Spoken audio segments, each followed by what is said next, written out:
And we're live. Hello, Facebook. We are back. We take a week off, man. Hey, Parkman. Good evening, buddy. And let's hear it for Ogpair giving us a follow.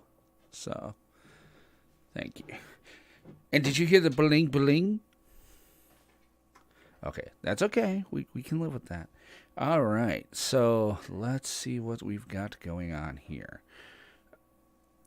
Yeah, you don't get to hear the Twitch sounds, but I mean, at least I got it to the point where you can kind of hear, the sound effects at least. So that's a plus.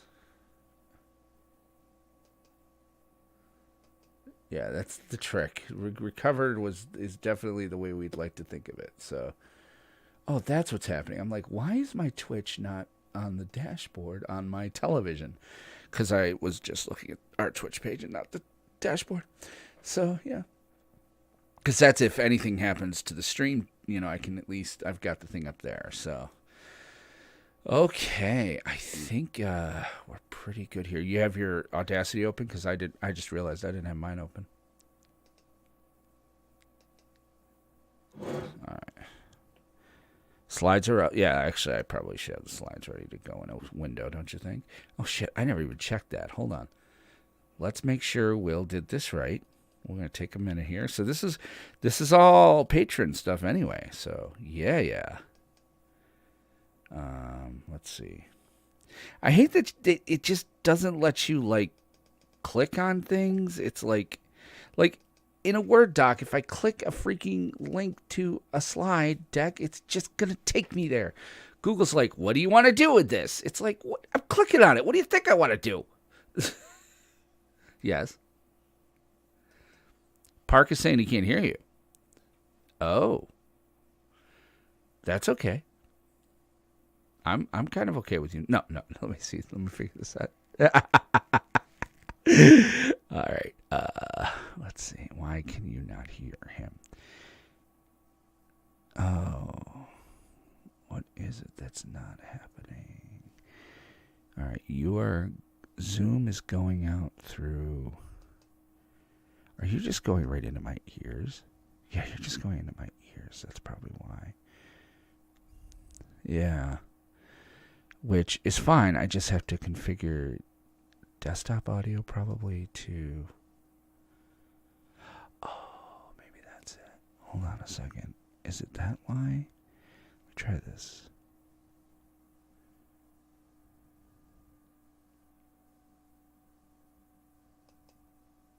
Okay, talk. Okay, hold on. Now I don't hear you either, which is okay. Yeah,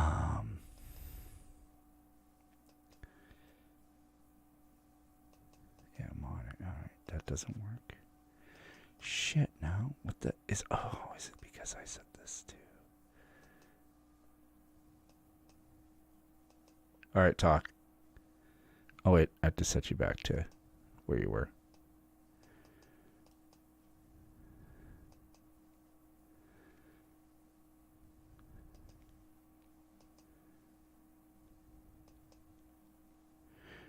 All right, try talking. Yes, but you're still not coming through here. Well, wait, hold on. Properties, device, Black Yeti headphones. No monitor.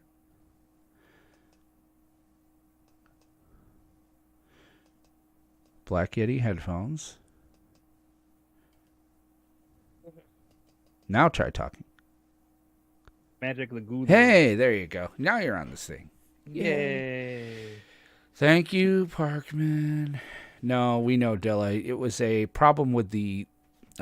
we set something up the last time. Every once in a while, a change gets made on my desktop, and sound-wise, and Windows likes to play with all of the sound stuff. So, all right, let me get it so that the right window comes up.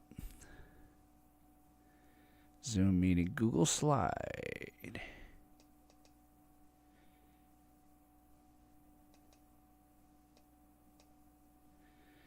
All right, and now I just have to remove the filter. Thoughts on New Capenna? We'll get to that, Hunter. That's why we're here. While we're here, you're gonna have to stick around and find out. You and me, we're gonna have a conversation. You're gonna sit here. I'm gonna talk. You're gonna listen. Okay, there we That's go. how it's gonna work. All right, so I've got it so that the previous slides will come up. Yay. I'm glad I did that before the show. Okay, so, all right, I have audio shit up. Now people can hear you. They're all excited. So, well, wait, you guys can hear him now, right? Have you guys seen Up Nicholas yet? Will you stop? Dude, spoiler alert.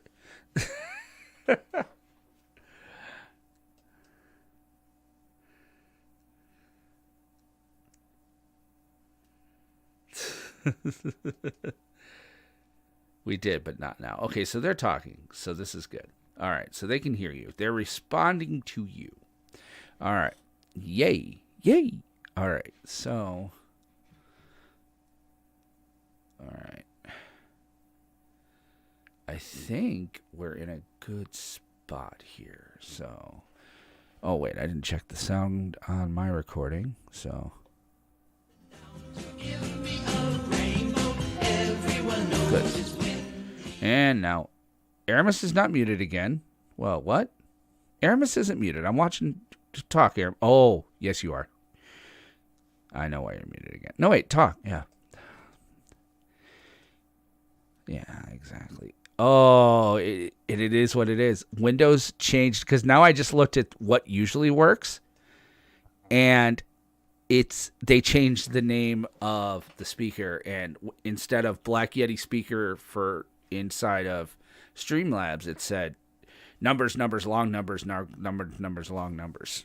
So you can talk now, just to be sure. Okay, sure. What do you want me to say? Stuff. Yeah,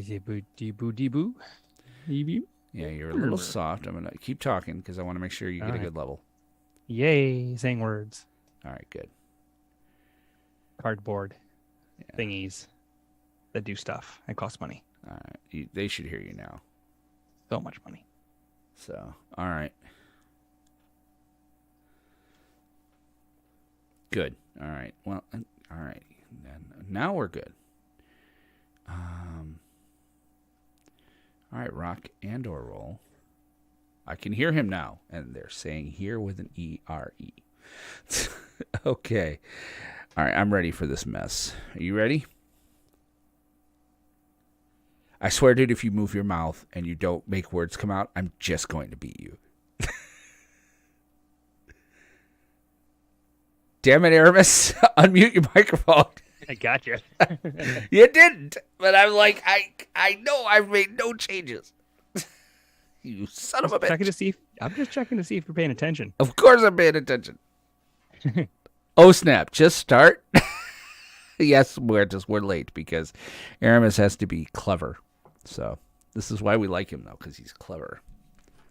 So I'm just kidding. It's also me and everything else. All right. So let's do this then. All righty. If you're ready, I'm ready. Yep, red button. All right. Red button, and this button. So, all righty. Patrons, what you're about to hear now is some weird sound effect. You know what? I'll play the sound effect now. Haha. So that then I don't even really have to edit. All right. Are we ready? All right. So take care, patrons. Here comes your weird sound. Oh, no. All right. 3, 2, 1. Click. Greetings, salutations, and welcome to the Plains Talkers podcast, a show by casuals for casuals. I'm your host, Will Benson, joined as always by my, yes, I went 2-0 in our triumphant return to Friday Night Magic co-host, Aramis Perez. Aramis, sir, how are you tonight? Doing pretty good. Yes. Chaotic things happen. Yes, I like that I'm not bearing the lead on that. So let's get right to it. But before we talk about that, before we do anything else, we'd like to remind you that every episode and this episode, oh my gosh, I did it backwards. This episode and every episode of the Planestalkers podcast is sponsored by Kerwin's Game Store. Kerwin's Game Store is the greatest place to go. Is New York State's premier source. We're going to take that whole thing again. Yeah. So, all right, we're going to take that again. Here we go. But before we begin, we'd like to remind you that this episode and every episode of the Planestalkers podcast is sponsored by Kerwin's Game Store. Kerwin's Game Store is New York State's premier source for collectible card games, trading card games, tabletop games, miniatures, comic books, retro video games, and toys. With their clean, open gaming areas available to everyone, as well as one of the best retail experiences in New York State, Kerwin's provides a fun and inviting atmosphere for new and experienced gamers alike. They have locations in both Catskill, New York, and on the second floor of the Poughkeepsie Gallery in Poughkeepsie, New York, as well as a really great website at KGS Online. Kerwin's is the best place to go in gaming. They have this great website. I do believe our code is up. Please try it. Let us know if it isn't. You can get 5% off any online order when you use the promo code Planestalkers at checkout. We also want to take a second to recognize our rare level patrons: Spencer, Chiba Bell, Levi, George, David, Brian, Apollo, Muertes, and Parkman, and Dragon D's Nuts making a return, as well as our producer level patrons: John, Jake, Jamie, and Vic. These people help out the show in so many ways. We are so thankful for them. One thing all patrons get is the chance to usually play with us on our Wednesday night Commander Craft broadcast. However, this week is a special week. So we will have a patron on this week, but they will be in person because we will be at Flights 2 this week doing Commander Craft. So Apollo will be actually joining us there, so you're not going to want to miss that. That's Wednesday night. But they also get the chance to be the first slots for the Win-A-Box tournament, as well as other great ideas and great stuff. If you want to get in on that, just go to patreon.com/Planestalkers. Commander Craft, again, is our Wednesday show where we play listeners like you, usually using webcams in four-person Commander, but this week it'll just be an in-person table broadcast. We're looking forward to that. It's going to be a lot of fun. Find out more on that, just go to our website. We are also proud to be the flagship podcast for the Planestalkers network of podcasts. Our sister show, Cantrip Cartel, is on the air and doing great. They're actually thinking about some format changes. He's got a lot going on over there. Jake and Matt are really great. You can find them on Anchor at anchor.fm/Cantrip Cartel, and you can download them on most podcatchers. And you can even hit them up on our Discord, discord.planestalkerspodcast.com, and they have a channel in there just for them.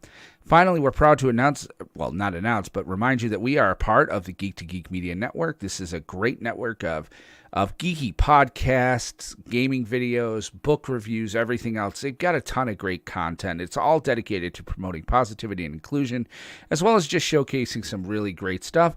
They have a ton of awesome things at their website, so just go check them out at geektogeekmedia.com. But we're still in Untap, and I'm going to an Old Faithful tonight. I just reached into the beer fridge and I pulled out a Sam Adams Boston Lager, like old school, man. Nothing big on this. So I'm tapping that, and as I like to do when I do that, I'm going to ask my friend Aramis, how the hell are you, sir? I am finally not sick as a dog. Yeah, let's hear it for that. Yay! Jeez. That was just terrible. I mean, the Wednesday before last when we did Commander Craft, I was coming down with something, but I powered through. I didn't feel too bad at that point. Right. Boy, oh boy, on Thursday did I feel bad. Yeah, well, and I didn't feel good again for another week. Yeah. So, yes, and you're right, DC Dilla. There's too much blood in my alcohol system. So in any event, though, I'm really glad you're healthy. Like, taking a week off last week, I mean, the whole reason we did the Win-A-Box when we did was so we'd have 2 weeks of previews. And sure enough, yeah, well. Yeah, and things just went sideways and all that. I had a problem with my eye, so it was even like Jake was gonna go, and then it's like I woke up with the worst eye, so I was like, okay, I spend 8 hours a day looking at 3 or sometimes 6 monitors. Yeah, I'm not gonna do that. So. We took last week off. We did do Commander Craft Wednesday night, but then you and I made our triumphant return to Kerwin's on Friday for Friday Night Magic, which was just awesome. It felt so good being back at Kerwin's and doing things there, and making the road trip. And it's a bit of a trip, but it was a whole lot of fun. I only got to play one game. You played 2 rounds, right? Yes, I played both rounds. Yeah, and it was. It was. I feel kind of bad a little bit, a little bit. I felt bad a little bit because I rolled in and I started with Ur Dragon, and they let me go. It was a 3-man. I was in the 3-man pod, so I was playing Ur Dragon. Somebody else was playing Edgar Markov, and then somebody else was playing some sort of token deck. And it got out of hand. I ramped pretty well. I got pretty smart about how I was ramping and things. The Edgar Markov guy was going to town. His board state was stupid sick with vampires. So I managed to resolve Nevinrel's disc. And so I resolved Nevinrel's disc, and I didn't realize the need interaction with Nevinrel's disc. So it's there. I go to untap. All right. I let it go another round because I draw Teferi's Protection. And I'm like, well, then if they get creative. So this dude starts doing some crazy stuff. He's about to almost hit the other guy. The Edgar Markov player is about to hit the other guy with some serious stuff because I was already board state-wise as far as dragons go pretty good. And then, he plays Teferi's Protection. The vampire guy, the guy he was going to hit had a card to do something. This guy hits Teferi's Protection. And I'm like, okay, you can do that. 1, tap. I'm going to wipe the board. While it's on the stack, I will also play Teferi's Protection. So I've already paid my mana. I didn't realize it also faces out Nevinrel's disc. And since Nevinrel's disc is not a sacrifice to activate, it kept it on the board. I'm like, oh shit. Okay then. That's a good interaction. I was like, I can't believe I never thought of this. I'm like, I then kind of felt a little bad because they never got another board state. And again, I'm just kind of like, every once in a while I do like what I do with Commander Craft and just put my finger on Nevinrel's disc. Like, boys, it's on the button. I'm just saying. Not saying I'm going to do it, but it is on the button. So I won pretty well after that. Once I wiped the board, I had it good. I got, Ur Dragon out and shenanigans ensued. But what about you? What did you play? The first round I played my Yidris Maelstrom Wielder, so I played my Cascade Chaos deck, and things got kind of hairy. So I got Yidris out pretty early, and I was able to cascade into some things, and it got to the point where I had a confusion in the ranks on the battlefield. So whenever an artifact, enchantment, or creature entered the battlefield, they had to swap control with another permanent of that type that somebody else had. I also had a knowledge pool on the battlefield, so that exiled the top 3 cards of everybody's library. And then whenever somebody cast a spell, it exiled it, and then they got to cast something from underneath the knowledge pool instead for free. But then there was also a what was it, the chaos enchantment that says whenever you cast a spell, flip a coin, and if you lose the flip, it's countered. Oh, you asshole. And then there was a hive mind, and then there was a possibility storm. I mean, were they having fun with it? Were they just like, this deck is fucking crazy? Or it got to the point, the one guy was playing the Scarecrow King, the Reaper King. Yeah. And he had that and the artifact from Kaldheim that gives everything changeling, basically. And so it basically was like, all right, well, I have this confusion in the ranks on the board. So here's what I'm going to do. I have the Reaper King and I have this artifact, the Maskwood Nexus. I'm going to activate Maskwood Nexus. It's going to create a 2/2 Scarecrow token because it's every creature type. That triggers the Reaper King that said whenever a Scarecrow enters the battlefield, destroy target permanent. Also triggers the Confusion in the Ranks to swap it. So I'm going to target your thing, but then with the Reaper King's ability, I'm going to destroy my token. So I'm just stealing your thing. Oh, Jesus, Aramis. So every time somebody tried to steal one of my things, I'm like, well, yeah, that's fine. But by the way, I'm just going to blow that up instead. Oh, dude. And then Atali showed up, and yeah. So then you played Atali second game? No, the second game I played Asika. Oh. I played God Tribal. And I was able to get my colors pretty quickly. I had a turn 1 World Tree. And I was able to get Asika on the board early, Krufix, Xenagos, several different enchantments, the Prismatic Bridge itself, and then also the Paradox Haze to give me 2 upkeeps. Wow. And then Sphere of Safety, so they had to pay 7 mana for each creature if they wanted to attack me. And I just basically took over the board at that point. My gods became creatures, and I just started smashing face. I think that game was over in like 6 turns. But, are we going in a little too overpowered? I'm kind of wondering, are we going in? I mean, I remember when we used to go there back when we were really playing a ton of standard. Like Commander used to have 10 or 15, 15, 20 people. Like they had 4 or 5 full tables. Are we rolling in with too much now? Do we have to roll our power back a little? I mean, Ur-Dragon maybe, but the Yidris deck, I'm not looking necessarily to win. No, you just want to have fun deck, with that. Yeah. I'm just trying to have fun with it. I mean, and it did what it wanted to do. I mean, they were like, I went into the game saying, listen, guys, here's how this deck works. I'm not necessarily going to stop you from casting your spells, but the spell you cast may not be the spell that resolves, and there's no guarantee it's going to stay on your side of the board. So at one point when I'm moving things around and exiling things and flipping things. Oh, I forgot. There was also a wild evocation on the battlefield on top of all that other stuff. So what happens with that card is at the beginning of that player's upkeep, they choose a card at random from their hand. If it's a land, it enters the battlefield. If it's a non-land card, a spell, they have to cast it for free, which triggered all the other nonsense. So they had no choice. Oh, Jesus, Aramis. I love that deck, though. In person, like when you try to play that deck over a spell table, I'm just like, oh, this is such a pain in the ass.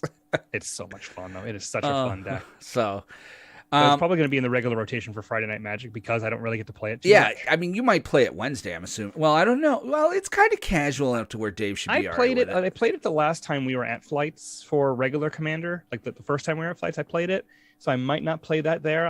I'll bring it, but there's no guarantee I'm going to play it unless I feel like that. And I'm going to lower power. I'm obviously going to bring a little bit of lower power. I'll alternate a little bit. I'd like to play Atraxa this week, but I might also play some, I might bring the dog deck. I might bring the red deck, because those are my kind of, in the zombie deck. I'll make sure I have a good mix.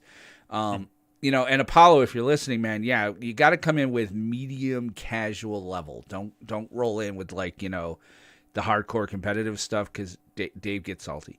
So, but yeah, if you're in the Albany, New York area, we will be at Flights 2 on Wednesday. But here's what I'm really also looking forward to. You're in for Friday, right?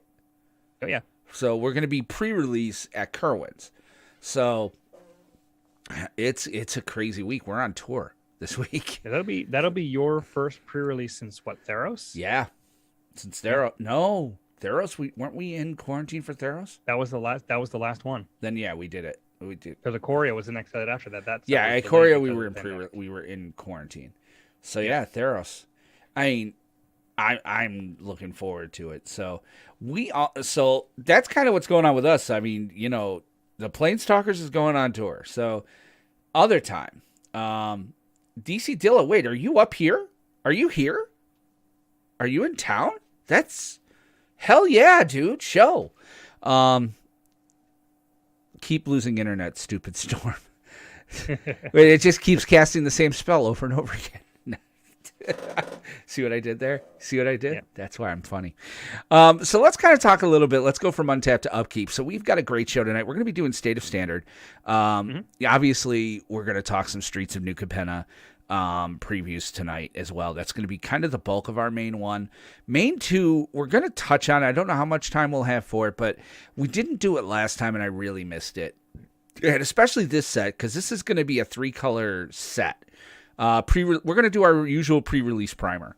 So, hey, B. Baldy, how are you doing? Do we know B. Baldy? Listener, maybe? Listener B. Baldy? It's not my nephew, is it? Who knows if he changes his Twitch name? No, I'm down in Maryland. Oh, you want to come on and do regular Wednesday night? Oh, dude, we'd love to have you on Wednesday, Commander Craft. So, yes, this is going to be so much fun. So, we've got a pretty full show. Let's go ahead and get into main phase.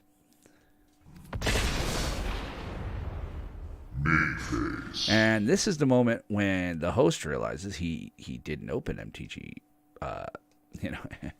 MTG Goldfish yet. And stated standard is, I have no effing clue.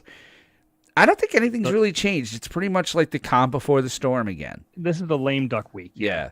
So it's like mono white aggro, Jeskai control, and 9 enchantments, kind of splitting, the top 3. Pretty close.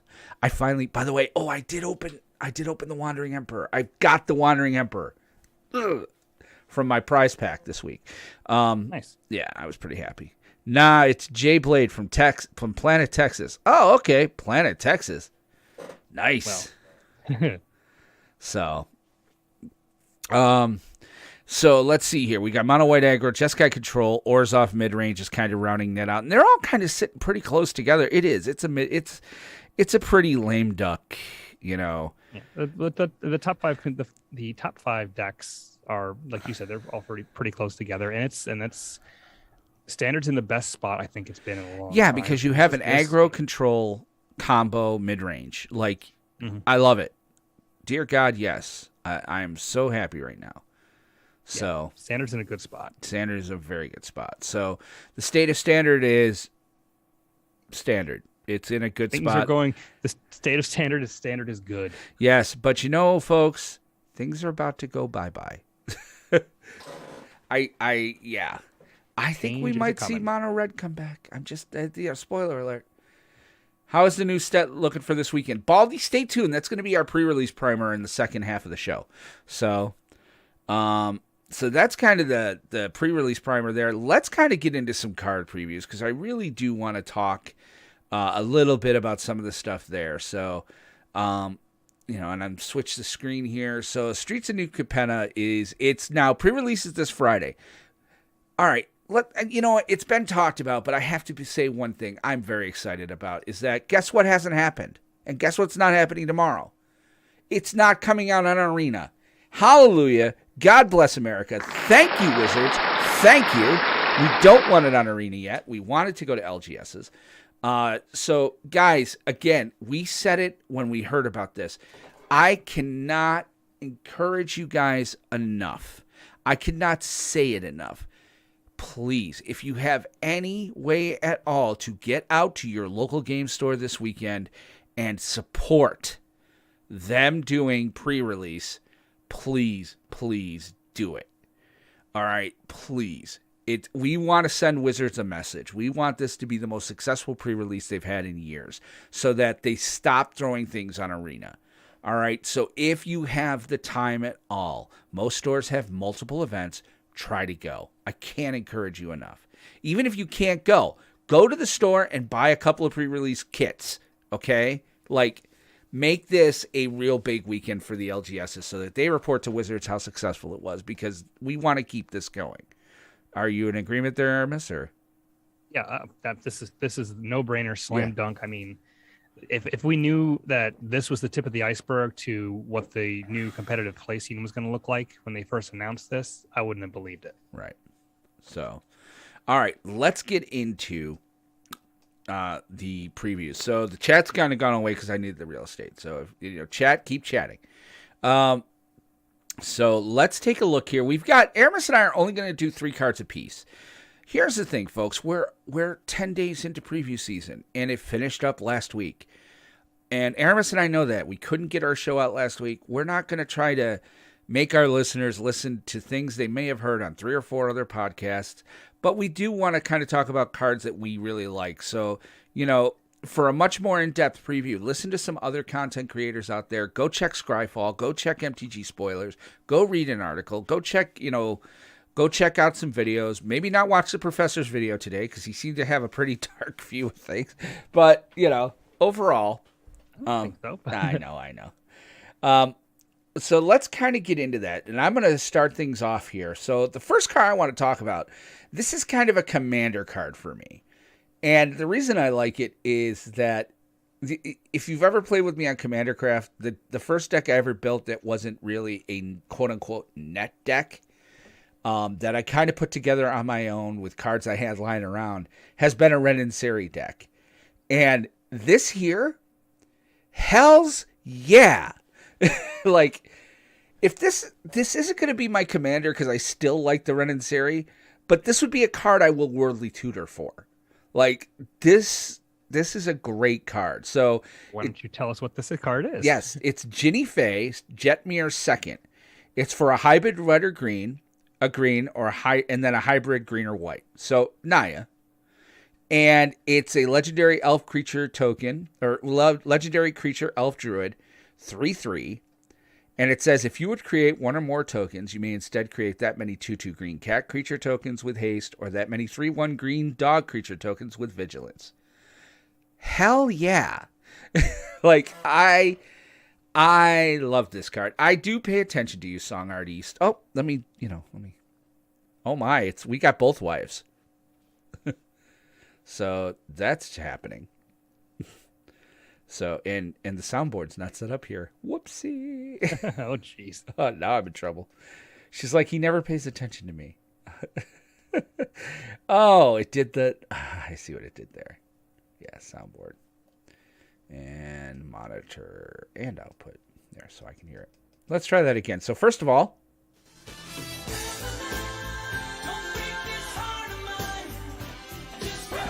And...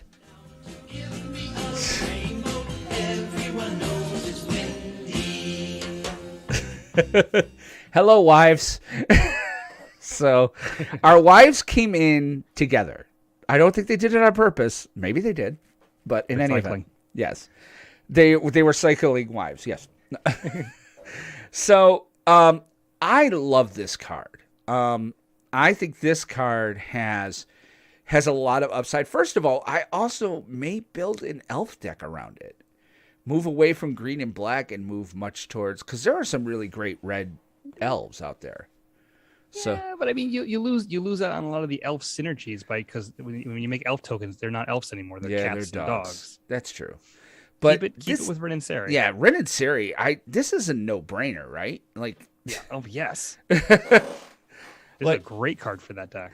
It's going to actually help that deck out a ton because what's really great is if you would create one or more tokens, like, and Ren and Seri does nothing but create tokens, and it creates cat and dog tokens. So, and then it would let me choose between a cat or a dog if I need more of. Oh, yeah. I'm sorry, that's going into the deck. So, hello, Thrabin Inspector. Who's Pugs on Chairs? Man, we got people. What's up, people? So, there's that. I just like it. What do you think about it, Aramis? Like you said, this is definitely a commander card. I do like the fact that hybrid mana doesn't work the way that it should in commander. But in like non-commander formats, this could technically be mono green, right? If you wanted it to be. But for your deck, like you had said, this is a perfect fit. And it even allows for some flexibility in how big you let the tokens be, or if you want them to have abilities. Right. Vigilance is pretty cool. Haste is pretty cool. So, you make a bunch of things. You have an Anointed Procession or two out. Which I will, or Doubling Season, because I bought a Doubling Season. So, yeah. This is a good card to have in a deck like that. So it's perfectly, it slots in really easily. So yeah. Well, and it makes them bigger. Like, both the cats and the dogs in Ren and Seri come in are 1/1. Yeah. And no abilities. These are coming in with 2/2 with haste or 3/1 with vigilance. So, yeah, I just can't wait. I just can't wait with fetch lands. Jake, this is okay. I was like, Jake, they're not pretty fetch lands. I get what he's saying though. Yeah. So, all right. So let's go to your first one. Is this Yeah. in a good order, by the way? I think I put your mythic first. Did you want to? No, it didn't matter to me. All right. So So I tried to stay away from some of the obvious cards that everybody's talking about. So I stayed away from the bootlegger stashes. I stayed away from the even the scores, the Halo fountains, the Luxiors, things like that. Because I figured people are going to be talking about that. So Right. I went and looked through and said, what cards are interesting to me? What cards do I think are just kind of cool? So the first card that I picked is a mythic from the set. It's Angel of Suffering. It is a 5/3 for 3 and 2 black. It is a Nightmare Angel, which I think is the first Nightmare Angel that's ever been printed. I could be wrong, but it's a Nightmare Angel. It's a 5/3 flyer. If damage would be dealt to you, prevent that damage and mill twice that many cards. I like this card. It's a great reanimator card. It's a great enabler. There's so many like little corner case things where it is so much better than what it seems, especially in like 100 card formats like Commander, because that basically means you have 50 life to play with instead Right. of 40 or whatever you're at when you happen to cast this. Especially if you have ways to get cards back into your library, it can get really good. And just since it's any damage, it doesn't matter what it is. So somebody attacks you with a commander. Oh well, I'm not taking that damage. I'll lose some cards, but I'm black, so they're gonna come back. I don't really care. yes, Jake. And Sorry, go on. no, I was just gonna say, and it's an interesting card. I mean, it's kind of fragile with 3 toughness. I don't know how good it's actually going to be, but I found it as a really interesting mechanic. I think in limited, in like sealed, I think this is a bomb. I think it's really, really good, especially if you have ways to protect it. Maybe put some shield counters on it. Right. So yeah, I really enjoy this card. I just think it's really cool. Yeah, I couldn't agree with you more. I'm glad you chose it. I mean, the mill mechanic alone is. I think this will see some play even in standard. I don't know about that. It's recursion. You need recursion, but there's a lot of recursion in standard right now. Yeah, but I mean, it's 5 mana is a lot for a 3 toughness creature. Yeah. I think that's the big problem from it seeing play in competitive constructed formats, which isn't to say that it won't, but it is just a really interesting card. I love the design. I think it's just really cool. And and Jake, also the oh, sorry. I was going to say that the flavor text is top notch. Yeah, the flavor If you wish text for is great. blessings mortal, ask your demon masters. We've given you enough to your kind. Yeah. And Jake, That yeah, makes you we follow have story. seen that. Yeah, this is going to add some powerful cards to fetch lands. So, let's take a look here. My next one is a mythic. I just kind of liked it. First of all, I like the image, but I chose Titan of Industry. Yeah, it's a 7 mana, 7 CMC or mana value, 4 color, 4 of any color, 3 green, creature elemental, Titan of Industry. He has reach and trample, but I love what it does when it comes in. First of all, yeah, they are steering way into treasures. Like the last 2 or 3 sets, treasures are becoming like almost evergreen at this point. But this is talking more about destroying a target artifact or enchantment, which is good if you're going to hit somebody's treasures, because everybody's going to have treasures right now. So you can either choose to, I should say, when it enters the battlefield. Destroy target artifact or enchantment. Target player gains 5 life. Create a 4/4 green Rhino Warrior creature token. And put a shield counter on a creature you control. It is 7/7. The shield counter is the big thing. It's almost like giving creatures a what the heck is that enchantment? An Umbra a totem, right? No, shit. Well, kind Umbra of. I armor. mean, it's sort of. Yeah. Like basically, the shield counter basically takes all combat damage away. If something's going to die No. to combat damage, isn't that how a Any shield counter damage. works? Any damage. A shield counter is the next time it would be dealt damage or Totem armor, destroyed. yes. The shield counter is removed. So if somebody has something that says tap deal 1 damage to a creature, that would be enough to remove the shield counter. It's a single use prevention of either damage or destruction. Unless you have multiple shield counters, but yes. Unless you have multiple shield counter, but each shield counter is single use only. Right. So it's sort of like a regeneration shield, or like you said, the Umbra, Totem totem armor. Yeah. But it's not quite as powerful as the totem armor, but it's still really good effect, especially since there's ways to put shield counters on things. And here's the thing, yeah, it's a 7 converted mana cost, but as I said, there's so much treasures in this set, as well as the last set, as well as Dungeons and Dragons, that legit 7 mana is not a big cost anymore. This card will see play, I think, in Standard. I think this card will see play in a lot of things because it's also it's kind of almost, it's a 7-drop questing beast in a way that it's like got so much text and so much versatility to what it can do. I'm hot eyeing this card. I think this card's great. I think it's really good, and I think it's fantastic in limited. Yes. Constructed. It's a bomb in limited. It's an absolute truck in limited. I don't know about constructed for this card. It does a lot of stuff, but I think even though it is easier to get to mana, it is still 7 mana for something that has potentially only a minimal impact on the field when it enters. But if you're playing Gruul, or what's the red and green in this set? If you have access to both red and green, you can get this out turn 3, turn 4. Yeah, if you have the dragon out. It's got a lot of power. Yeah. I'm not going to deny it's a very powerful card. I don't know that it's going to cut the mustard as far as the efficiency that a lot of decks are looking for. But it's definitely, if you get the thing on the battlefield and say, you make the Rhino and you put a shield counter on the Titan, that's 11 power for 7 mana, which is pretty decent. Because here's what you could do. Okay, turn 5, you get gold. Say you get Goldspan Dragon out turn 5. All right, by turn 5 in this meta right now, you should have at least 1 or 2 maybe treasures by now, at least, unless you spent them. But I wouldn't. I would take my time. Get 1 or 2, 3 treasures out. Goldspan comes in, he makes a treasure. Well, there's 6 treasures. You're already almost all the way there. If you have 3 treasures out when Goldspan comes in, so you could have a turn where Goldspan comes in, then Titan of Industry. Like, okay. He's good. Yeah. So I don't think he's.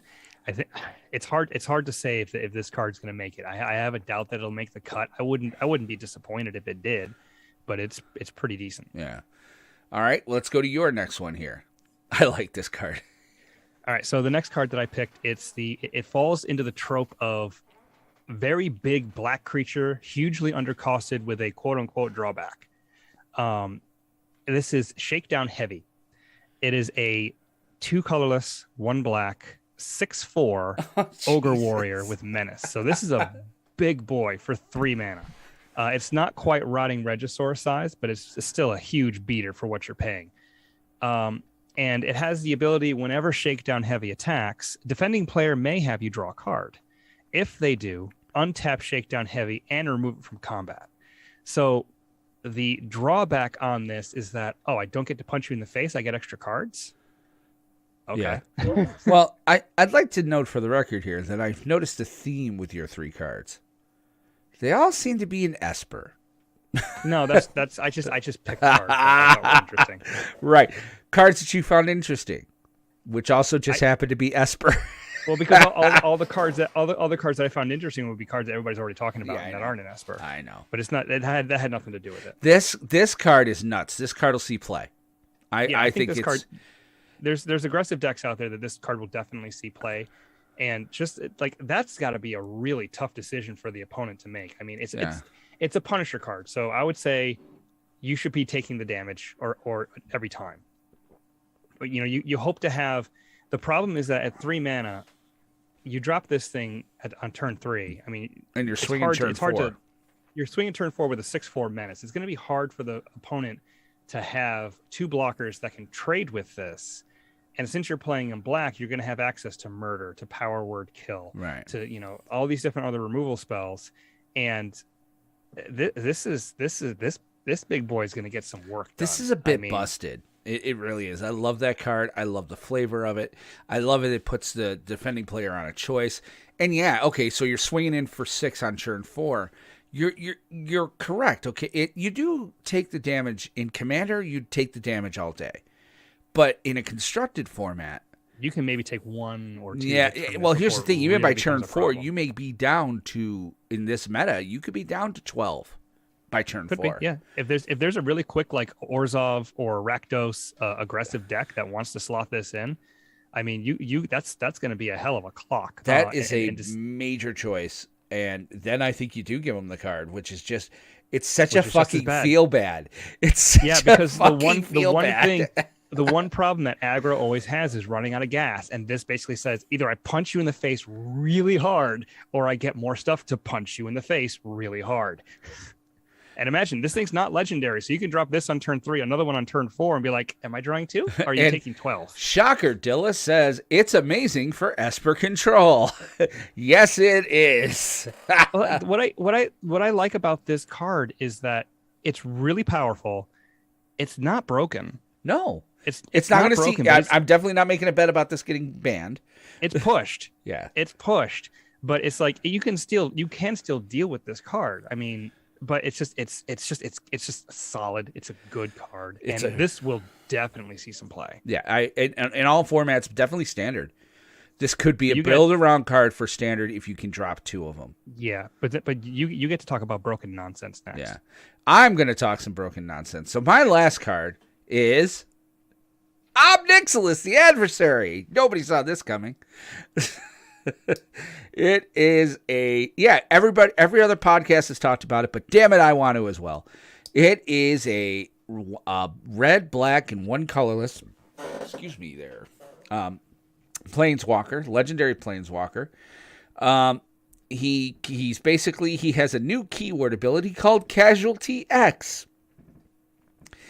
And it says the copy isn't legendary and has starting loyalty X. And what that means is, as you cast a spell, you may sacrifice a creature with power X. When you do, copy the spell, and you may choose new targets for the copy. What does that mean? That means I get to create 2 Obnixilis adversaries. Because I think, guess what? can you do it with more than 1 creature? Drop Shakedown Heavy on turn 3. Drop Obnixilis on turn 4. Sacrifice the Shakedown Heavy. You've got a second Obnixilis with 6 counters on it. Yeah. And then its freaking power abilities or its activated abilities are stupid. +1, each opponent loses 2 life unless they discard a card. If you control a demon or devil, you gain 2 life, which is not hard to do in Rakdos. -2, create a 1/1 red devil creature token with when this creature dies, it deals 1 damage to any target. Cool. And then its -7 ultimate is target player draws 7 cards and loses 7 life. So and then the fact that there are 2 of them on your side of the board. Yeah, so that's going to be 2 + 1. So it's like you discard 2, lose 4. Or unless either you lose 4 or you discard 2 or some combination thereof, and then Right. if you happen to have demons or devils, you gain some amount of life. Obviously, if you casualty any creature with any power at all, really, it's going to be that much closer to getting to ultimate. It can protect itself by making devils. This Or card's if been you talked need about. to gain life, then the copy you -2 it to create the devil thing, and then you activate Right. the first one to give yourself a 2 life. It's This card is this was the card that people are already talking about. If there was going to be a card banned from this set, it's going to be this one. yeah. I people think it'll are get talking banned. about I this think it'll card. get banned in some of the more permanent formats too. I think Yeah, this could I- break some stuff. I mean, this is a really crazy 3-mana walker that you're getting 2 of them. Yes. Unless I don't see there's no reason to cast this without figuring in casualty at some point, in my opinion. Right. It's just it feels like free value to me because trading in a creature for a planeswalker just seems so much better. Especially if there's a 6 power creature for 3. Yeah, All right, so you don't cast or- this turn 3. You cast this turn 4 after dropping the other one. Mm-hmm. Holy even- shit! Yeah, but then even still, if you think about this too, how many black creatures have abilities that happen when they die? Yeah. Or how many red, Rakdos or red creatures have abilities when they die? So you can get extra value out of the creatures that were going to die anyway. like, well, this is going to give me a treasure token and I get a planeswalker. And in late game, say you have a 7 power or 8 power creature, 8 power you're happier than shit because you'll ultimate the copy first shot. You'll be like, boom, draw 7 cards, lose 7 life. I just basically wheeled myself. Thank you. Or if somebody was down to 6, then go ahead and draw 7 cards and you're out. Bye. Thanks for playing. Yeah. By the way, you die. Yeah. So it is not Oko. DC Dilla, it is not Oko. And I'm going to tell you why it's not Oko. Because the abilities are costed correctly. The problem with Oko was This is too cheap. Yeah. It is cheap for a 3-drop. But you said it yourself, you're never going to drop it on 3 because 9 times out of 10, you're not going to have a creature worth sacrificing to keep the other one alive. So it's not an Oko. And Jake, I do not think the abilities suck. I think the abilities are very, very good for the color identity that Grixis has in this set. I think this plays very well with the other cards. 100%. I think with this card, I think it's too cheap for its cast. Luckily, the casualty is sort of like an incentive to play it later. Right. The decks that this fits into, this isn't like an automatic include, in my opinion, in any Rakdos deck. But I think in decks Grixis, it absolutely is in Grixis. Maybe Grixis, yeah. But in the decks that this fits into, it is absolutely insane. Right. I would not be shocked at all if this got ban hammered within the next 6 months. I feel like they didn't learn their lesson with 3-mana walkers. How certain are we that it's going to get banned? I'm not betting. I'm not betting. I think I'm going to win the commander bet. So. I feel like they didn't learn their lesson with 3-mana walkers, because you look at Teferi Time Raveler, you look at Oko, you look at Narset. And the 3-mana walkers, you have to be careful. You have to really be careful, because that early on, especially if you're able to drop it on turn 2, if there's a way to drop this on turn 2. Well, it would have to involve treasures, yeah. Yeah, it would have to involve treasure, but I wonder if there's any ways to make treasures. Yeah, I don't know in this set. I wish they would. I just wish they'd evergreen treasures. Said no one ever. They went nuts on treasures in this set. I will say no, they've gone nuts on treasures in this cycle. No, like this. I'm going to say this entire cycle, though. No, but this set is they're like, the other sets were heavy on treasures. This set's like hold my beer, because it feels like every other card makes treasure. Yeah, and multiple at that. Somebody was saying that Wizards is really going to lean heavily into treasures for a while because it's a way to do ramp without doing ramp. I kind of am seeing their point now. I kind of agree with that, but why are they putting it in green? Oh, Dilla says you're scared of a bet. Meh, that's fine. I know. This is going to be a bust. This is going to be a good card. And again, I don't know that I would make the bet because I think you might be right. I think this will probably see a ban in some of the more permanent formats, the non-rotators. Yeah. I think somebody will find a way to break this in Modern or Legacy, and they'll be like, nope, out. But yeah, this is a card that is screaming break me. Yeah, so I'm excited to see what's that. Let's check. Let's do your last one. My last card is an answer to Obnixilis. It is Void Rend. This is an instant for a white, a blue, and a black, so it's Esper colors. Instant, like I said, this spell can't be countered. Destroy target non-land permanent. I like this card because it is no nonsense. Kill a thing. There's nothing you can do about it. I don't like what you played. It goes away. Right. Just end of story. It's simple. It's efficient. It's clean. The worst part about it is that it's relatively difficult to cast. You have to have Esper to cast it. Right. Other than that, it's beautiful. I mean, I'm glad it says destroy, not exile. Because there are ways to give things indestructible.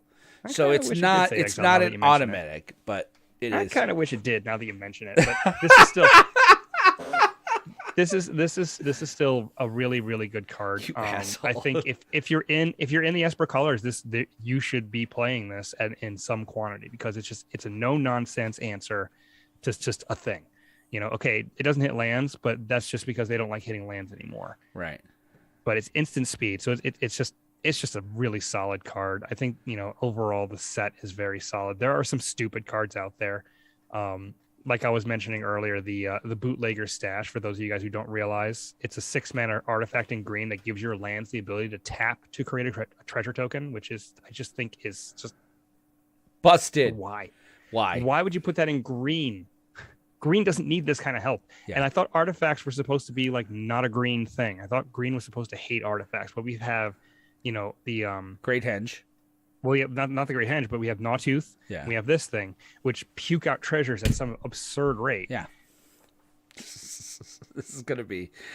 You're right. So we have one more slide, because other than our 3 cards, I really wanted to take a second to to gush about one cool thing that's coming, and that is the charms are back. I love that the charms are back. I can't help it. They're in the... Are they allied? These are the allied colors, right? Yeah, there's the allied shards. Yeah. So, I mean, you've got Jund, Esper, Grixis, and then Naya and Bant. I mean, just look at these guys. Okay, so for the Jund Riveteer's Charm, or Riveteers, not Jund, because it's not Jund. So for Jund colors, you get to choose one. Target opponent sacrifice a creature or planeswalker they control with the highest mana value among creatures and planeswalkers they control. Exile the top 3 cards of your library until your next end step. You may play these cards, or exile target player's great card. Great cards. Decent. Yeah. Obscura Charm, which is probably yours, Aramis, if you want to read it. Like, this is just your... Well, I think between Obscura Charm and Maestro's Charm, I think those are the 2 best charms. They really are. Huh. So Esper and Grixis. Esper and Grixis, yeah. Thanks a lot. White, blue, and black for an instant. Choose one. Return target multicolored permanent card with mana value 3 or less from your graveyard to the battlefield tapped. Fuckers. Which is great to get back, I don't know, some 3-mana planeswalker that might have gotten destroyed that's in Azorius colors. I don't know, Teferi. Counter target instant or sorcery spell. Solid. Destroy target creature or planeswalker with mana value 3 or less. Hey, look, that's something else that kills off Nixilis. And it kills the token. Even either way. So It'll kill the token. Maestro's Charm is in Grixis colors, so blue, black, red. It says choose one, look at the top 5 cards of your library, put one of those cards into your hand, the rest into your graveyard. That's Thank you. Fantastic. Each opponent loses 3 life and you gain 3 life. Thank you. Nothing wrong with that. And Maestro's Charm deals 5 damage to target creature or planeswalker. Beautiful. Yeah, it's just so. And then there's the last 2. So, do you want to hit those? Cabaret Charm. Yeah, there's Cabaret Charm for Naya color, so red, green, and white. You choose one. Cabaret Charm deals damage equal to the number of creatures you control to target creature or planeswalker. Okay, that's fine. There are actually times where this could be a blank, but that's okay. Creatures you control get +1/+1 and gain trample thunder turn. That is deceptively powerful. Real big time. And then create 2 1/1 green and white citizen creature tokens. So this is the combat trick charm. Yeah, I think it's probably the worst of the 5, but that's not saying it's bad. Treasures will help get these out awareness, but you won't need them. Because because with the shards and with the shard lands and the triomes back, you should be okay. Yeah. Broker's Charm is the last one. This is in Bant colors. Target creature you control gets 1/0 until end of turn. It deals damage equal to its power to target creature or planeswalker an opponent controls. Destroy target enchantment or draw 2 cards. That's blue card that will destroy target enchantment. Well, there's blue in it. So. Yeah. So that's kind of our previews right there. So overall, I mean, from a bird's eye view, before we get into main 2, where we kind of talk a little bit about pre-release, how are you feeling about this set, Aramis? I'm a little concerned about the amount of treasure generation that's in it. There are a lot of cards that generate multiple treasures at a really relatively low cost. But from a perspective of having a 3-colored set with good mana and good fixing, I mean, they finished the Triumph cycle. They've got these interesting, like, evolving wild type lands that auto sack on entry that help you fix your mana. There's creatures that you can exile to turn lands into Triumphs temporarily until you want to cast them. And then when you do, they're expensive, but they're pretty big creatures that have decent abilities. the theme, the flavor of the set. I mean, there's a card called Sleeping with the Fishes. There's a card called Cement Shoes. There's Brass Knuckles. There's an Offer You Can't Refuse. I mean, come on, they leaned heavy into the mobster theme, and I feel like they nailed it again. They nailed it. They have done such a good job with the lore, with the flavor of these sets, and then also too, luckily, the cards themselves are really, really good. And Ob Nixilis might be a mistake. There's a couple other cards in here that might be mistakes, but for the most part, this is a fantastic set on paper to me. It looks really good. Like, power level wise, I don't know. We have to wait and see how it looks. I mean, it's not Eldraine. People missed. We know that. Well, people missed Oko at first. Yeah. There were a lot of people that missed the boat on Oko. So there may be something in here that is not obviously powerful that ends up being format warping and just. I think that if there's anything, I think it's the treasures, and I think a lot of people have hit to that.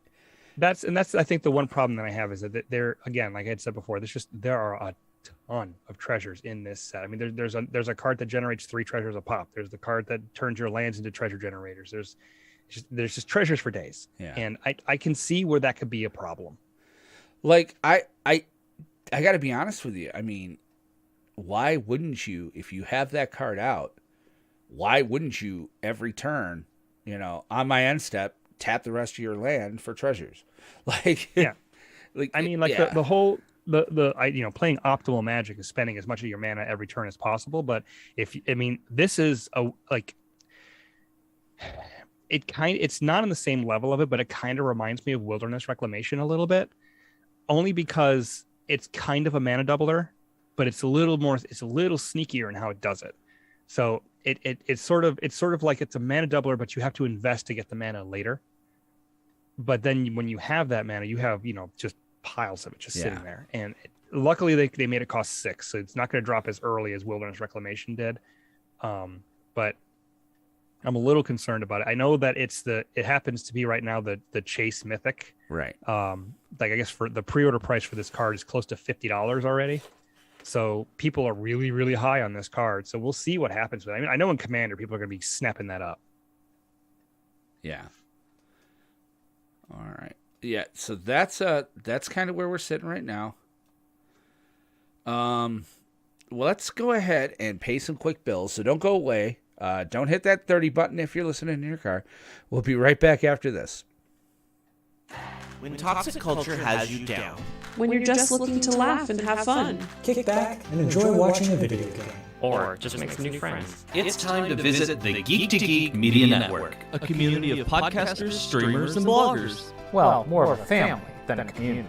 all dedicated to geeking out about the things we love. Things like video games, Star Wars, comics, movies, K-pop, Disney Plus, Keanu Reeves, or whatever our community decides is the next best thing. That's right. We have a great online community on Slack and Discord where we chat about our weekly geekery with listeners and viewers. and each other. Yep, and each other in real time, and we can't wait for you to join us. So come check us out at geektogeekmedia.com. and escape toxic fandom for something much more. Keanu. Yes, Keanu.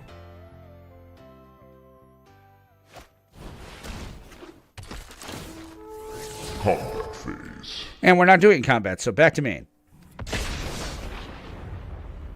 Main phase. All right, main phase. So, yeah, let's do it. You know what, Aramis? This goes back all the way to the first couple of episodes we did. We came up with the idea of the pre-release primer. I think it was for not War of the Spark. It was for Ravnica Allegiance. Yeah, it was for Allegiance. So Aramis and I have always done this. Now, it's obviously going to be a little quick. We're not going to go into like the weeds on this, mostly because we're running low on time, but also, you know, we like, though, to talk about, we didn't do it the last set, and I really missed it. We want to do our pre-release primer.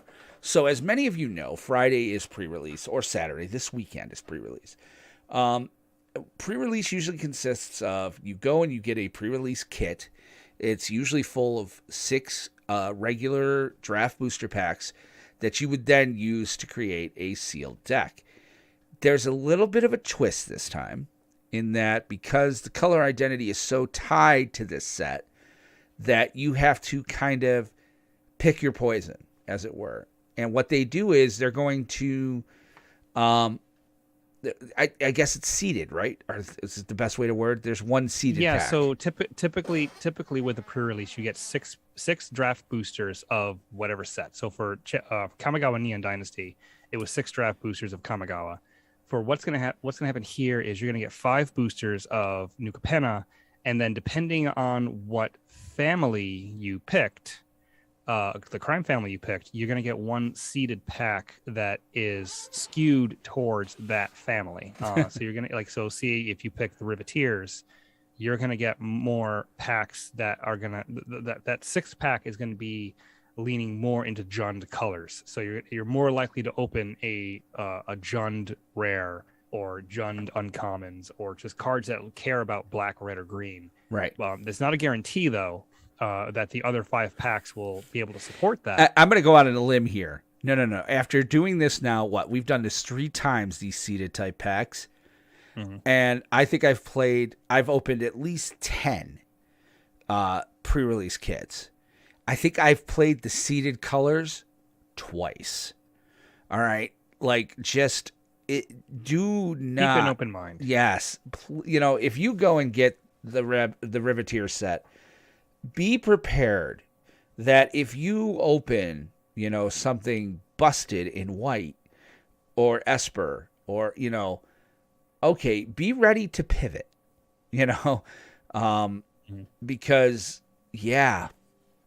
it's now I forget, the seeded pack is not all multicolor cards either. There are some single. No, it's going to be like pretty close to a regular booster. It's just they're going to almost exclusively be in those colors, so they won't all be Esper colored or Bant colored, but you're not going to see a lot of red cards in the Bant colors in the Bant pack. No, you wouldn't see any. You don't see any that are outside of the color identity. Not in the seeded pack. Yeah, it'll pretty much all be, like, you'll get artifacts and stuff, but it's all going to be something that fits within whatever family you chose.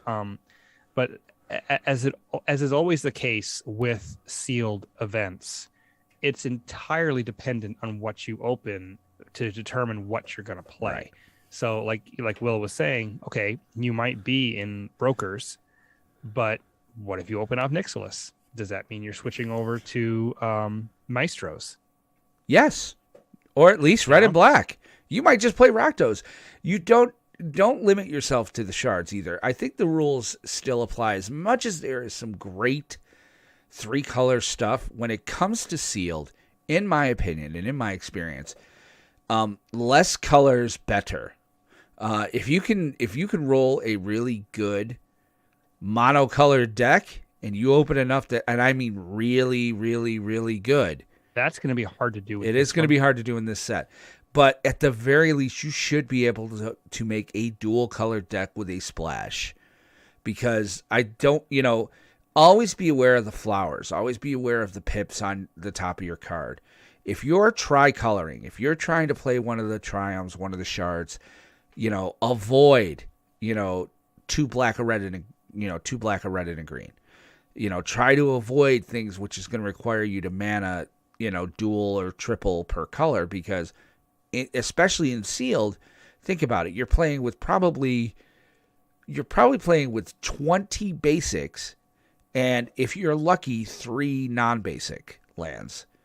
If you open a Triumph, you're going to play the Triumph.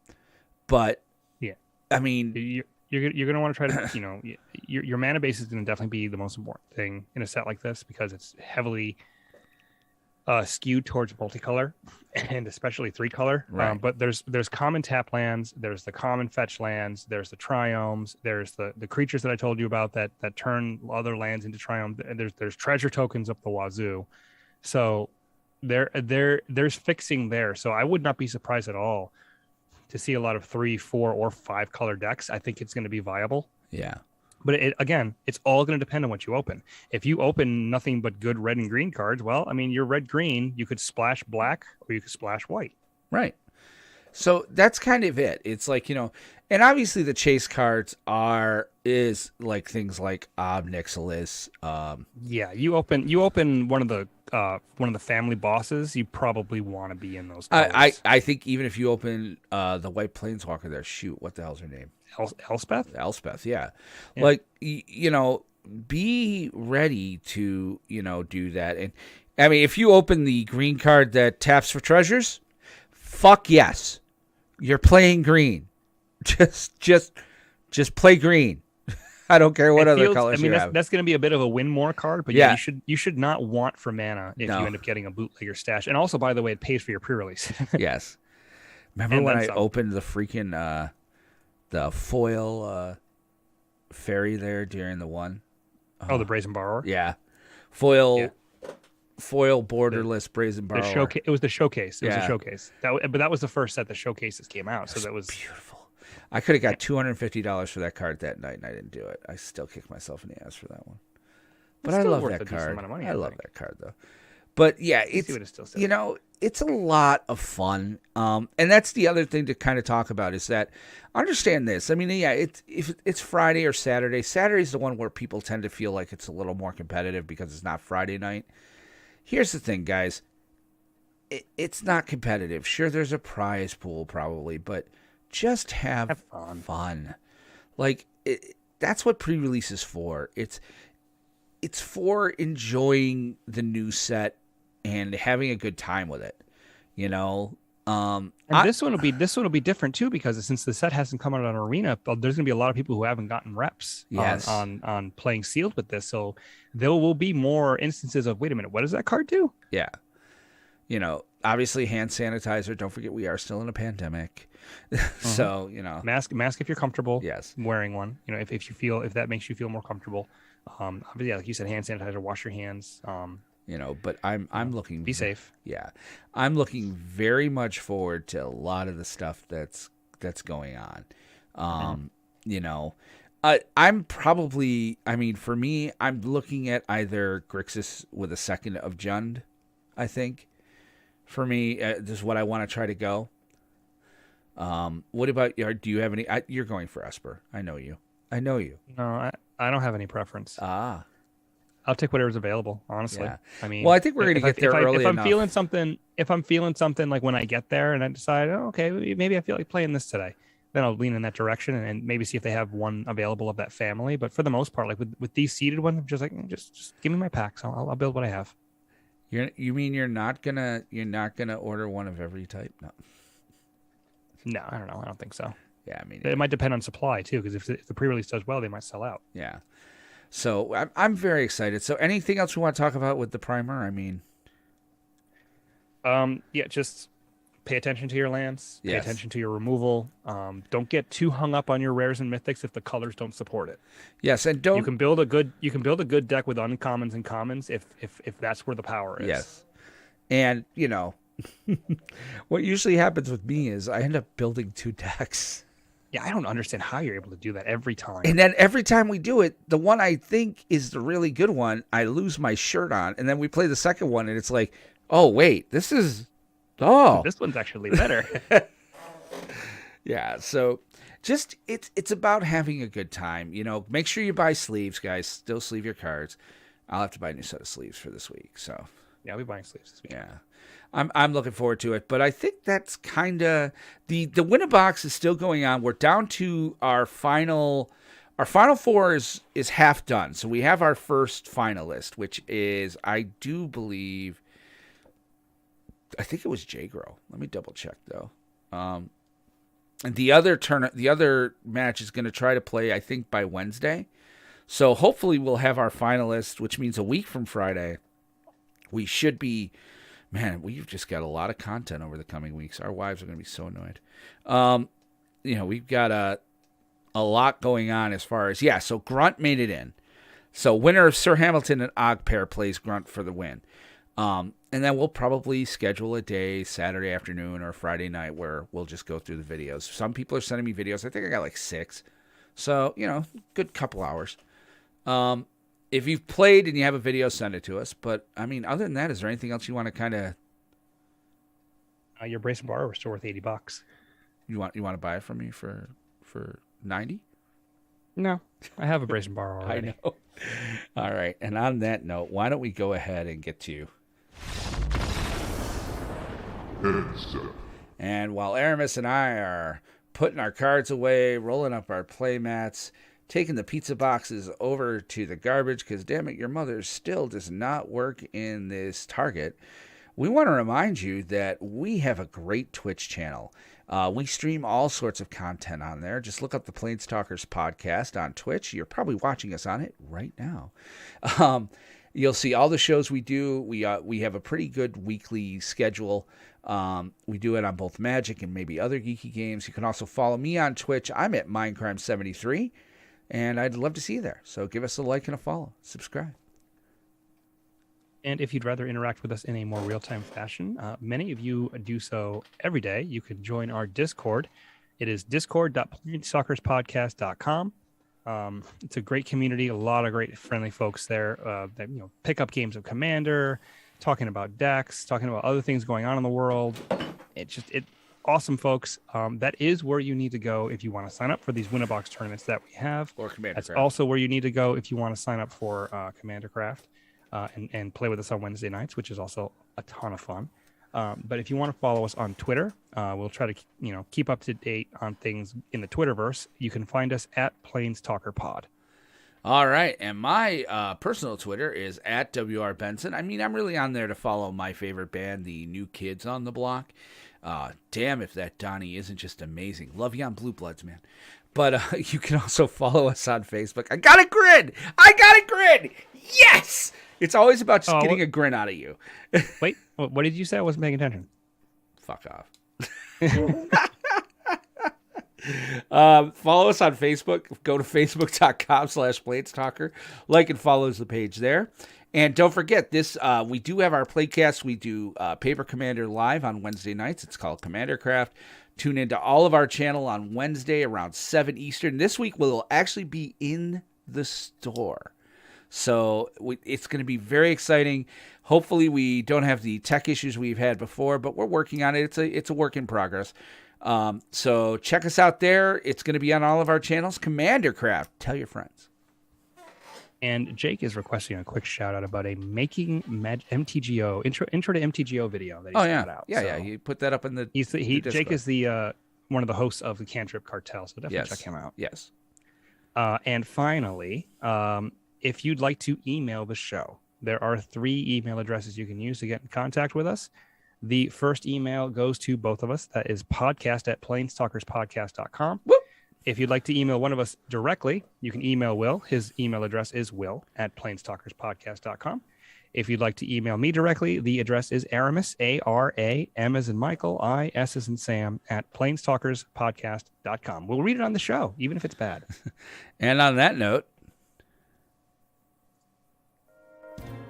we want to thank you guys for hanging out with us tonight. We had a great time. We hope you did as well. We will be back next Monday with the big show here, where we'll be talking about our pre-release experience, as well as Wednesday night Commander Craft. So make sure you tune in there. Make sure to check out Cantrip Cartel, geek2geekmedia.com, and everything else. But for Aramis Perez, this is Will Benson saying thank you for being listeners. Thanks for watching the show and hanging out with us tonight. And always remember to keep some of your mana untapped, because you never know when you need it. Take care and have a great week. Bye-bye now.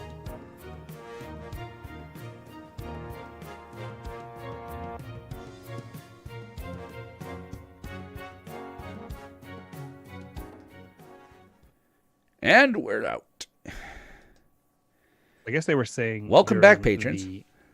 During the Geek to Geek part of it, that there was a I know I fixed echo. it. Yeah. Okay. It's because of how because I'm also running the how I got you through was I got to figure out why the external speaker in Zoom changed. So I put you through my headphones and then told Discord to use it, or Streamlabs to use it. Problem is, I'm also running the monitor mix for the soundboard into this headset, so it would actually send it through. So what I had to do was actually shut you down so that the soundboard plays, and then remember to pull you back up. So yeah.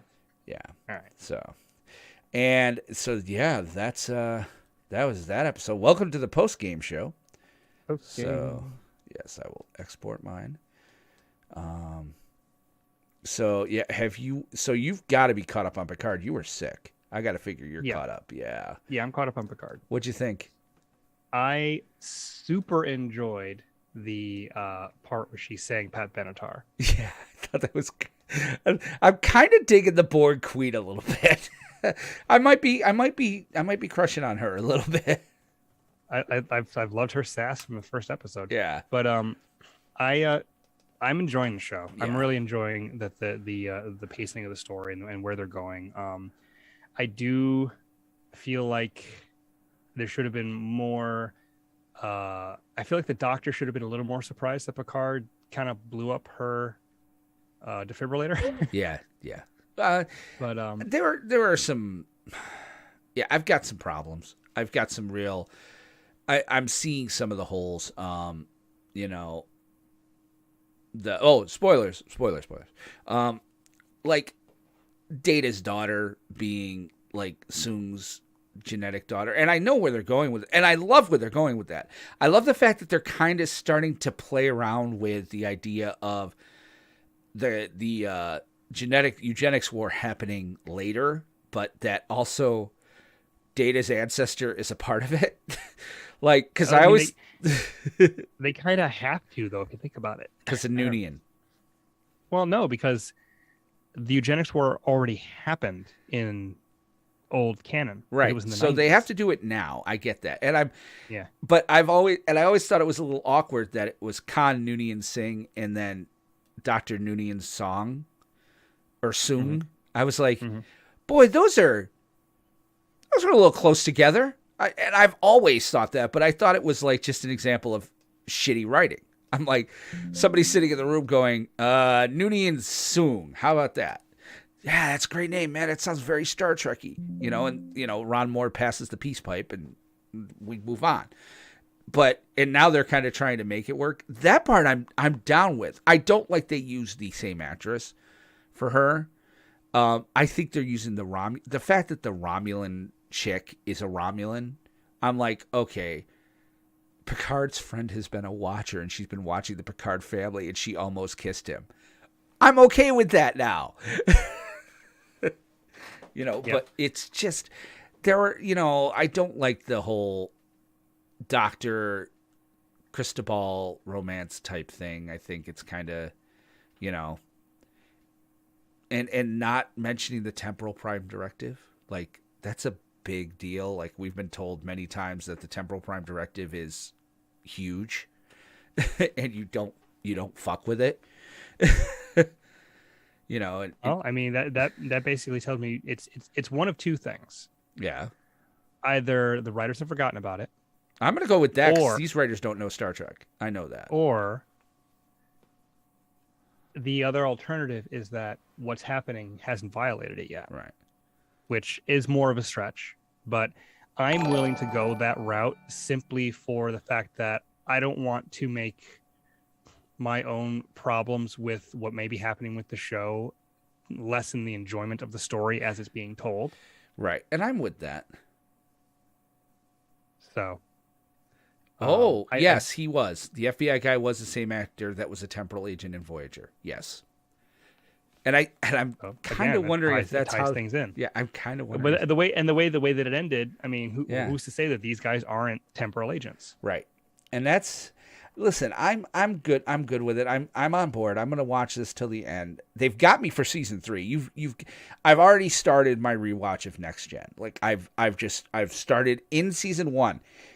And what a bitch that is. Okay, I'm sorry. Any Star Trek show the first 2 seasons, you're like, oh God, this is such a slog. And now I'm at season 2 with Pulaski, and I just want to shoot myself. But I know that we'll get to season 3. And season 3 is where it turns around. I mean, there's highlights. Season 1 had some highlights. Season 2 has highlights. But, the Shut Up Wesley episode. Classic. I just watched that the other day, and I'm like, yeah, that's a little out of character for Picard now. I was like, but yeah, definitely. I'm liking the show. This last episode was obviously a setup episode. I kind of see what they've been doing. They have 10 episodes, and they've been kind of doing 3-episode arcs of things. Directors get to direct 2 episodes a shot. Leah Thompson did 2 episodes. Frakes did 2 episodes. This guy's doing 2 episodes. So I'm liking that part too. But and this was obviously the setup for the last 3, 8, 9, and 10. And so I think you're going to see some things go down, and obviously they're not going to kill Girardi. She's too good. Kim Pine is an incredible actress, and I like her. I've liked her since Scott Pilgrim. I liked her on The Newsroom, all day long. And I don't think that's her real name. I think Kim Pine is who she played in Scott Pilgrim, now that I think about it. What the hell's the actress's name? Shit, I suck. But yeah, she's an incredible actress with quite a bit of range and incredible musical ability. Like, she learned to play the drums for Scott Pilgrim. Did you see Scott Pilgrim? No. Okay. You should watch that, by the way. You'll love that movie. Alison Pill. Thank you. Yes, that was her name. She's a hell of an actress. I love seeing Jerry Ryan on screen. I love seeing her with Patrick Stewart. His wife was on the last episode. Yes, she was. So I'm all for it. I'm liking the series. It gets a little. It's the political ham fisting that I'm not, again, because I'm watching now. Classic Trek Next Generation is classic. That's so sad. But I'm watching that, and they've covered episodes already about, non-binary with the binars and things of that nature. Like, they covered things that were really ahead of their time, and they did it in such a way that you didn't realize what was happening. And Picard just seems to be like, hi, this is our skillet, and now we are just going to beat you with it until you go into submission. So I think that is part of a larger issue with culture. Yeah. Whereas people's attention spans, there's so much out there. I mean, if you think about it, TV in the 80s compared to TV now. Oh, yeah. Yeah. There is so much more good stuff on now as opposed to 40 years ago. Right. That they kind of have to beat you over the skull to get the views, because they want to be the one getting the attention, saying, look at me, look what I'm talking about. I'm relevant. Look at me. Yeah, you want to be watching me, not these other shows. The problem is, with the advent of streaming services, that no longer has to be the case, because you can say, I'm just going to DVR the whole season and I'll binge it later. Yeah. And that's, I'm liking Picard. I haven't watched Halo yet. I know I should probably be. I haven't watched Moon Knight, same reason. I'm enjoying Picard. I'll watch Moon Knight back to back when it's done. I'll watch Halo back to back when it's done. I probably won't watch Halo. Yeah, I will watch, and I other than his hair, other than Pike's hair, I'm down for Strange New Worlds. It's I'm Star on board. Trek. I'm down for it. Yeah. I don't care. It's Star Trek. I'm on board. I mean, I'm super again, looking forward his to the next hair, season of Lower Decks. His hair is killing me. His hair is absolutely killing me. But probably better that way with Moon Knight. That's what I'm thinking, Parkman, is that Moon Knight seemed to me to be almost this mysterious noir kind of subdued type of thing, that it would be better to watch back to back than it would week to week. Like, I wasn't missing Hawkeye week to week because that was really good. I wasn't going to miss, Captain America or... I haven't seen either of those yet. Yeah. It's a dilemma in our house, because we are, like I said, we're having my son watch the Marvel movies, and we want him to keep up with the story. We're going to run into an issue after Endgame, because all those series tie into the story, and we're not sure he has the attention span for that. Right. Especially WandaVision. But I also haven't seen a lot of it either, because I've seen Loki. I saw Loki. Yeah, WandaVision you'll lose him, because it's kind of designed for us being old TV. Like, I loved it because I'm a fan of, I knew what they were doing right from the jump with 1950s television and 60s. I didn't know anything about that, man. Come on. I'm a student of television. No, all I said was, dude, it's in the trailer. Like, you see her standing I haven't there. even seen the trailer. I have not even seen the trailer. Okay. I go radio silence when I'm watching something. I'm like, I'm not seeing anything about it. I want to be completely surprised. Right. But I mean, I knew what was going on with that, is all I'm saying. And so I could appreciate it. But kids didn't understand it till week 4, what was going on. And I'm like, they had me hooked. But it's... So I'm not sure what we're going to do, but it's like, I know that they're relevant. So we're right.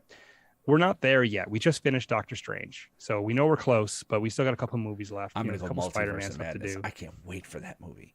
That looks, yeah. Oh, well, and Spider-Man No Way Home was really good. And, I mean, I saw the trailer for the new Thor. okay. Yes, that came out today, and it's Guns N' Roses. I'm like, yes.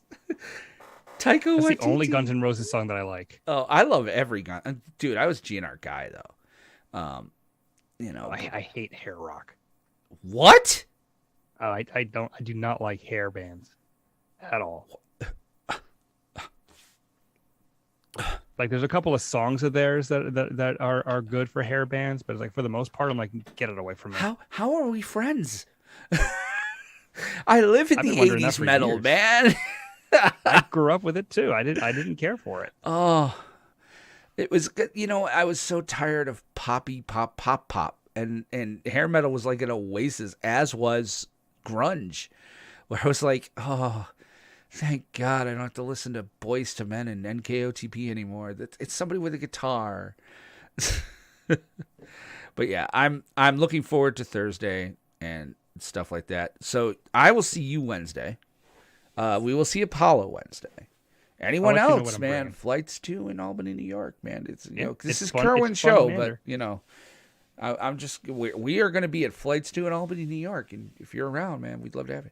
Bring lower level stuff if you come. Yes, because the Wednesday night commander, they have 2 commander nights at Flights. So Yeah. the one on Wednesday night is more geared towards casual, and I think the one on Monday night, like tonight, actually is more try hard, CEDH, kill you in 2 turns type of thing. right. All no holds barred. Yeah. Like I think he pre-banned Lord Xander for the Wednesday nights. He's like, no, that card's not going to be fun, and I can completely understand where he's coming from. Yes. That card it has the potential to be obnoxious as fuck. Yes, which we will use it. But yes, I'm good with hairband, but Axel's voice is nails on a chalkboard for me. It's weird, Parkman, because Axel actually studied with like old school choirs, man. Like that scene in Rockstar where Marky Mark is sitting in a church choir singing. That was actually based more on Axel. Because like here's the thing, like I like the guitar riffs and the music of Right. AC/DC. I cannot stand the singer. He sounds Brian like Gollum Johnson? to me. Oh, he's He sounds incredible. like Gollum to me. Yeah, he is all a I, Gollum. all I see is a short naked hobbit talking about his precious whenever he sings, because that voice is just I feel sad. Oh gosh, dude, it's funny too because he's blown his voice out. Like I saw him play. There's a video going around of the Foo Fighters are playing Back in Black because Brian Johnson was at the show, so they bring Brian out to do the song, and he's you can tell he's got no voice. Like he's trying to the do music it. itself is Oh, fantastic. Don't get me wrong. You can't go wrong. Angus and Malcolm knew what they were doing, but His voice. I love his voice, man. It's so AC/DC and it's so Bon. I mean, because it's almost Bon Scott, but it's like different. Don't even know who that is. Bon Scott was their original lead singer, and then he died. Back in Black was kind of like them kind of dealing with his death. So, yeah, Bon Scott was like Hell's Bells. That's why Hell's Bells sounds completely different than Back in Black. So, Hell's Bells. Yeah, that's good stuff, man. All right, guys, we're going to get on out of here because, we got to edit the show down and stuff, but we will be back on Wednesday. Thanks for watching. Thanks for hanging. Check out our social media and stuff, and go check out Jake's video. Talk to you later.